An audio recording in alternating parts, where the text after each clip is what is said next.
Yeah, had the opportunity to be back at home in the nest in front of a home crowd, and it was electrifying out here.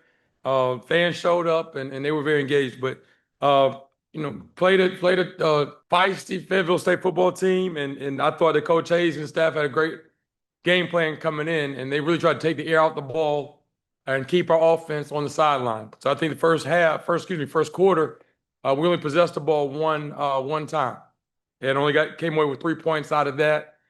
So we had to kind of pick the tempo up offensively a little bit. And I thought our defense played, much better this week. We created some takeaways and did a better job eliminating explosive. We did get up a big touchdown run, but I thought our defense played much better overall this week. But obviously, Walker Harris, I thought played a great game this week. We still had a couple of drops from our receiving core, but Walker did a great job managing the game. And then, he had a big touchdown run where, he left his feet and went over the top, took a shot.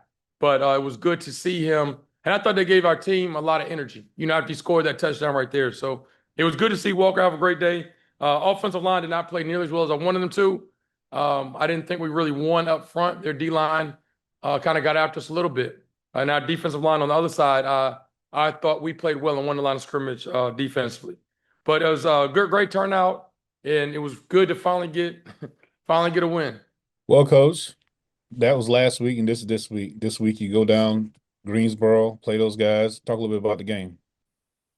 It's here. It's here. It's here. So obviously it's going to be a big week for us. We're playing a much improved North Carolina A&T program, and I think their coach Def has done a really good job of kind of changing the culture down there. Those guys are playing with a lot of confidence right now. They're playing physical and flying around. So, obviously it's going to be a hostile environment. We're on the road going to their place. But we have to have a great week of practice. We talk about how you practice is how you play. So we got to have a great week of preparation this week. But we're excited, looking forward to the challenge. All right. With that in mind, if anybody from the media want to ask Coach a question, please use the raise your hand feature, and you'll be recognized. What specific concerns do you have about A&T? None. Obviously, it's about us. And, the big thing is for us is going to be controlling our emotions. We talk about thermostat mentality, not too high, not too low. So we can't go out there and get caught up in any trash talk or anything like that. We just need to go out there and play football. The brand of football we know how to play.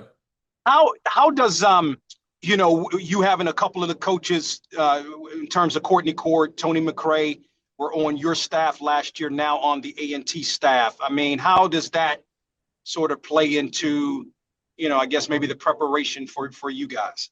Yeah, that's a good question. Well, obviously they were on staff here for several years, so they know everything about preparation, how we prepare, what we do, both sides of the ball. They know our calls, our signals, and all of that stuff. So they have an idea about what we want to do and what we're trying to get done on both sides of the ball in the kicking game. But I think we just have to go out and execute and play well.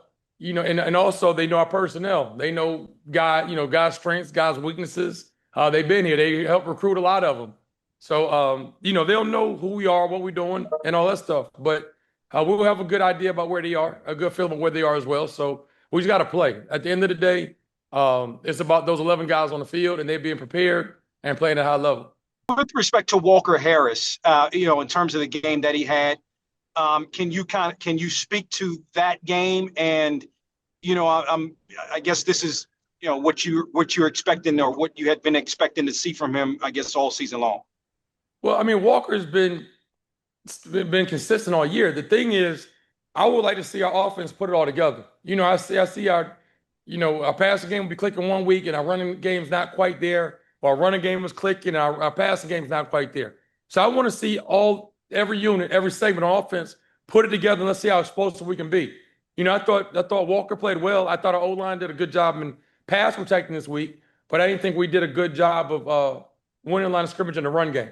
I thought a lot of times we were leaning on folks and we weren't getting enough surge. So we've got to, bite down our mouthpiece and drive our legs a little bit, move our feet and create some holes. But we're going to work on that this weekend, and we're going to have a very physical week of practice, and we got to be able to run the ball this week. Any team you've played so far remind you of A&T? Uh, I think defensively, probably Southern is athletic as they are up front. A&T got two kids up front, man. The Hood kid, number 92, defensive tackle, 90, and Alderman, the defensive end. Both those guys can cause problems. And we have to do a great job getting hats on them and sustaining blocks. But both of those guys are very good football players, and they remind me of the All-American that Southern had. So, but overall as a team, we've been kind of all over the place with the New Hampshire, with the ODU and the Southern. So I guess they probably remind me more of the Southern Jaguars. So from a numbers perspective, it seemed like you neutralized the kid from Southern from a numbers perspective. Now you're looking at two players, as you mentioned, from A&T. You have to sort of do it like you did the kid against Southern, or the Southern kid. Yes, definitely. And I thought we did a good job of keeping Walker upright that week, and we have to do a good job of keeping Walker upright this week. They don't bring a whole lot of pressure. They can get a pass rush with 4, and it's hard for a lot of teams to do that. So I think their D line is very active, and they get after up front their defensive line. So when you can get a pass rush with 4 and you don't have to pressure, it really helps you in the back end, and that's what they've been able to do. So it's going to be the same deal like you said, the kid from Southern. Our tackles have to play well, and now you have another issue with the Hood kid inside. So really, a whole O-line has got to play well this week to give Walker time, and obviously Mosley and our running back core, create some holes for them. With some question marks at quarterback for A&T, how difficult is it to get your defense prepared for so many different scenarios? Nothing's changed. They might be on a different quarterback, but they want to run the football. If I don't know if you all know Coach Gibbs, but he's going to run the football. If you look at their first game of the season, when they had all their quarterbacks, they rushed 41 times and only threw the ball 22. And after 3 games, I think they've run the ball 92 times and they've only thrown the ball 33. So they want to run the football. And their O-line coach, Coach Mathis, and all those guys, that's what they do. That's what they've done in the past and been successful. So it doesn't matter who's the quarterback. We already know 35 is getting the ball. Graves is going to keep carrying the rock. So we've got to do a great job stopping the run and winning first down. That's what it's going to be all about. Stop the run and win first down. Hey, Coach, you talked about being somewhat disappointed in your offensive line this past game. Obviously, we know that most of the games are won in the trenches. Talk about, again, try and get those guys motivated to have a big game on both sides of the ball. That was the thing at halftime. We had to go in there, I had to challenge some guys. And the offensive line was a group. Like, guys, we got to be able to run the football. I think we only had like 20 yards rushing in the first half against Fayetteville State. And Fayetteville State has some talent, and they're active up front, had a great game plan. But we got to be able to run the ball and move the ball. So we had to have a come to Jesus meeting at halftime. And I had to look some guys in the eyes, and they had to understand. We got to be able to move the ball, and we got to be able to be physical up front. So it starts tomorrow. When we go out here at 4:15 tomorrow to practice, we got to be physical. We got to be physical when we stretch. Whatever it is we're doing, we got to be physical all week.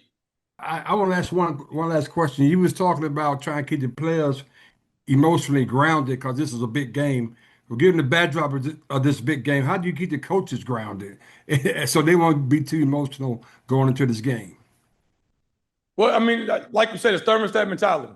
And I sit on the butts till right before we go out. The last groups come out the locker room. So I'm not out there in pregame for all the stuff. But it'll be emotional. It's going to be fun at the same time. So I got a seasoned group of coaches, and they've been in a lot of big games before. So I don't think it's going to be any problem at all for my staff to control their emotions.